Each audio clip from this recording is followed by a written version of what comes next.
Nako po mga kababayan, Attorney Rowena Guanzon sumabog na sa galit. Talagang pinagre-resign na itong si BBM. Sinabi niya pa, utang na loob, BBM. Panahon na para magbidiw ka na. Nako, gusto niya na talagang palasin sa pwesto no itong si Pangulong Bongbong Marcos. Talagang ikakagulat niyo itong pahayag ni Attorney Rowena Guanzon na talagang galit na galit dito kay BBM. Tinawag niya pa itong talagang di umano mga kababayan na kumbaga tinawag niya sa BBM na wala daw kwenta na presidente kasi wala daw nangyayari sa Pilipinas. Ito na po, panoorin nyo. Grabe, functionally illiterate, 80%? Opo, opo. Grabe naman. Alam mo ba, kami noon, Ito ang DWAY 1330 Panatuan. utang na loob, BBM, mag-resign ka na. Yun po ang aking panalangin. Na sana mag-resign na siya, maging humble siya enough to realize na talaga pong hindi na niya kaya. At ang ating ekonomiya ay lugmok na po tayo. Bago po tayo tuluyan dumapa sa kahirapan. At pagka laganap yung gutom, bumaba na po siya. At tayo po mga Pilipino, sa 2028, mamili po tayo ng presidente, senador, congressman, na hindi magnanakaw. Yun lang po ang hiling ko sa inyo. So, paano po, Mama Bing, lahat ng to nangyayari and we only have 2 years to go? So, does that mean that our country needs to wait for another 2 years for this all to end? For all these corruptions? Ang nakakalungkot, yung ekonomiya as a result. Stock market, bagsak. Dollar, 59.45. Opo. Oo. Yung dollar no, grabe no, mga kababayan. Sa panahon niya lang talaga, grabe, sobrang taas ng dollar mga kababayan. Naging 59. Grabe, magsi-60 na po mga kababayan. Talagang sa mga OFW, talagang masaya yung ibang OFW. Pero dito sa Pilipinas, kawawa yung mga kababayan natin. Kasi malaking epekto po yan yung talagang yung palitan ng dolyar sa peso, talagang malaking epekto. Yung mga bilihin dyan nagmamahal, yung mga yung mga pati yung mga pamasahe tataas din yan mga kababayan. Talagang yung 1,000 mo sa isang araw dito sa Pilipinas, kahit kami nararamdaman namin, talagang ang bilis lang maubos mga kababayan. Ganun po katindi yung nangyayari ng ekonomiya natin dito sa Pilipinas. Sabi na, mas okay nga yan sa OFW kasi mataas ang dala. Eh anak, ilan lang naman ang OFW? Paano naman tayo na yung mga Regular na tao. Oo, na mafe-feel natin pag mataas ang dollar, tumataas din yung mga bilihin. Correct. Kasi yung iba, ini-export din yung mga material ba? Opo. Yung ini-export yung materials na ginagawa ng mga produkto. The cost is higher, so they sell it to us higher. Plus may VAT pa tayo na 12%. Mataas na VAT sa buong Asya. Sa tourism, bagsak. Ano ba yan si Secretary Franco? Secretary Franco, with respect, you're good looking. You're good looking. Ma'am, you're so good looking. That is not the forum for your pictures. We're trying to promote the country. You promote our beaches, the people, nature, ganyan. So anyway, illiteracy. Grabe, functionally illiterate, 80%. Opo, opo. Grabe naman. Alam mo ba, kami noon, sa Cadiz West Elementary School, grade 1, nagsusulat na kami at nagbabasa. Pero binisaya, ha? But me, because I was bilingual, because of my parents, we spoke English at home. Pag hindi ka marunong magbasa at sulat at 7 noon, in the 1960s, hindi ka aakyat sa grade 2. Hindi ka ma-accelerate po. Yes. Opo. Ngayon, marunong ang Pilipino magbasa, pero hindi niya pala naiintindihan. Naiintindihan. Comprehension. Hirap niyan.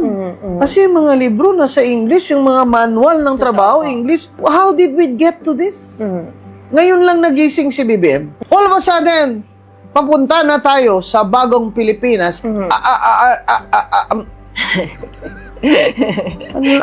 So, Talaga to si BBM, oh.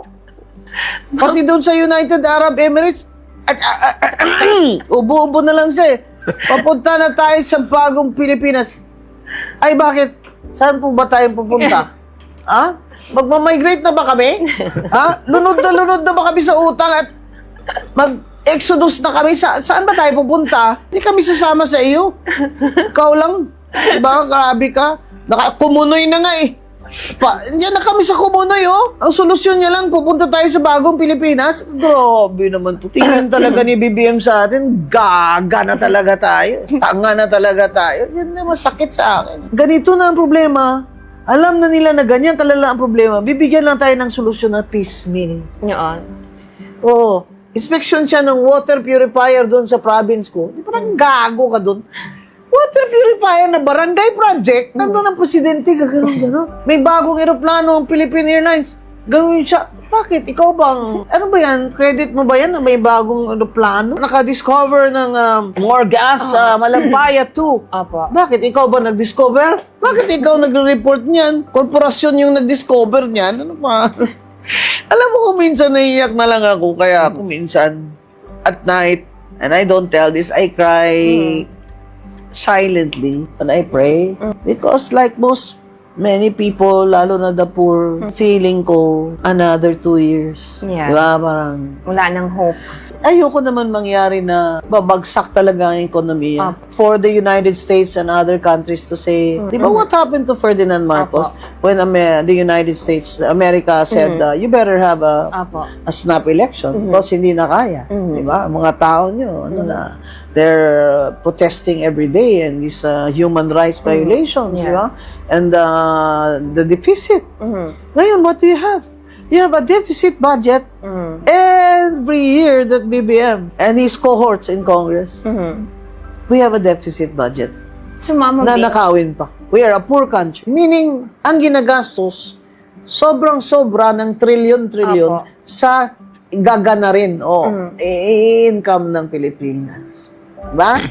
Na nakawin pa nila Opo. ang 30%. Wala ng creation of new jobs because foreign direct investment bagsak by 40.5. Alam mo ba ang foreign direct, tinihanap ko yun sa ng NEDA. Ang foreign direct investment, $500 million na lang from $6 billion sa time ni Digong. Siguro more pa sa time ni Pinoy. Pag walang kapital na bago, babagsak walang po mag-i-invest, tayo. Opo. wala nang trabaho. Opo. Nafe-feel na ng mga tao ngayon. Dati, sabi nila, kahit sino Grabe, yun yung nakakalungkot mga kababayan, no? Talagang bagsak talaga yung ekonomiya ng Pilipinas. Grabe. Kahit yung mga stock exchange natin talagang talagang bagsak. Pati yung mga investor nagsisialisan. So, kailan kaya itataas pa ito mga kababayan? Tapos, tanggol pa rin sila ng tanggol. Na kesyo ganto, ganyan daw. Ito yung talagang nakakagalit mga kababayan yung nangyayari sa bansa natin. So, tayo rin yung magiging nito pagdating ng panahon, tayo yung magiging kawawa. Kaya sana yung susunod na presidente talaga magaling talaga humawak ng bansang Pilipinas. So, tuloy natin. naman presidente dyan, magnanakaw, so it doesn't matter to us. O ngayon, na-feel na ng mga tao. Talagang walang-wala na. So, Mama Bing, ano pong message nyo sa mga Pilipino pong nanonood sa atin ngayon? Lahat po. Mga kababayan, huwag po tayong tumigil sa pagsigaw na dapat makulong itong mga nagnakaw sa kaban ng bayan. Ano man ang posisyon nila, kay si Sandro Marcos sila o si Martin Romualdez sila. Kahit si BBM, mapatunayan yung sinabi ni Saldico na nag-kickback din siya ng 25 billion. Dapat makulong sila. Dapat makita na ni BBM talaga na kung sa Bisaya pa, wala ka na pulos. BBM, you are useless. Why do you stay in office when you are useless? Sasabihin na, dahil gusto ko lang si Sara. No. That is the constitutional succession. I'm talking about BBM who is incompetent, who leads a very corrupt administration. It's a failure. It's a failure. Why do you think the churches are already protesting? Because we have A failure. Our government is a failure. Hindi na makabigay sa mga kailangan ng tao, lalo na trabaho at healthcare. So, ang sinasabi ko mga kababayan, huwag po tayong tumigil na mag-demand na accountability, kulong yung mga magnanakaw na yan, lalo na yan si Martin Romualdez. At itigil nila ang mga pagnanakaw nila simula sa paggawa ng budget na yan. At tutulan natin yung mga taxes na matataas. Bakit yung tax sa minahan ay 3% pa rin? Bakit tayo tinatax ng 12%? Dahil ba maraming kumpanyang minahan si Martin Romualdez? Isipin nyo na lang, naghalal kayo ng mga tao sa Kongreso na humahawak ng kapangyarihan kung magkanong tax ipapataw sa atin at sa mga mayayaman. Bakit ang mayayaman, konti ang tax ni binabayad, tayo 12%? Imagine nyo na lang, kung 8% lang ang VAT, ay makahinga-hinga tayo ng konti. Laking tulong po. Ibig nilang sabihin, nanakawin nila, tapos tayo ang babayad.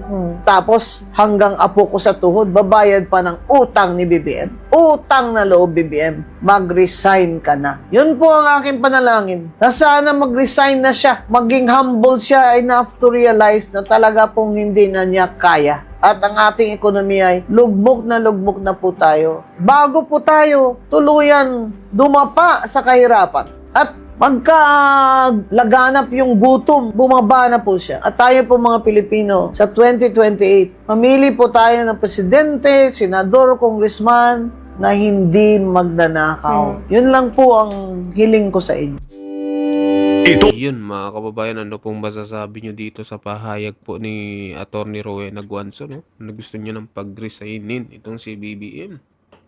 So, mag-comment kayo, mag-like at mag-subscribe sa ating video mga kababayan. Sa mga bagong pasok dyan, pa-subscribe din po ng ating channel mga kababayan. Thank you po.